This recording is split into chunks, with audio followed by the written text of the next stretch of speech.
Hola, bienvenido a una nueva consulta en biodescodificación digital. Advertencia. Este contenido es educativo y de autoconocimiento. Si roncas, es fundamental descartar problemas de salud como la apnea del sueño con un especialista. Hoy abordamos los ronquidos. El ronquido, esa respiración ruidosa durante el sueño, es tu cuerpo intentando hacer ruido por la noche porque te reprimes durante el día. Es una manifestación física de que sientes que no se te oye lo suficiente. Al roncar, tu cuerpo recupera en la noche lo que no se atreve a expresar en la vigilia.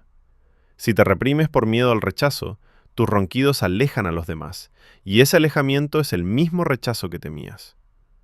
Tu ronquido te está pidiendo que tomes conciencia. ¿Eres tú quien se rechaza? Pero el ronquido también está vinculado al apego y la obstrucción.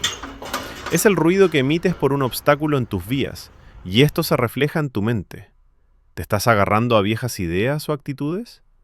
¿Te obstinas a mantenerte en una situación que ya no te es beneficiosa? También puede ser un deseo inconsciente de acercarte a tu pareja, de romper la distancia física o emocional que los separa. El mensaje de sanación y liberación. Si crees que los demás no te oyen, es porque en el fondo no te crees lo bastante importante para ser escuchado. Tu cuerpo te da la solución.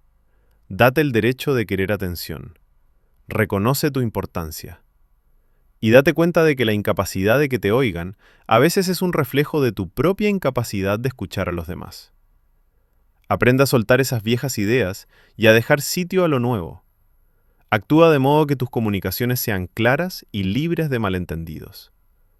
Tu cuerpo te dice, oye a los demás, y los demás te oirán.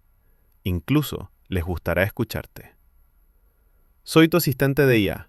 Suscríbete para liberar tu voz.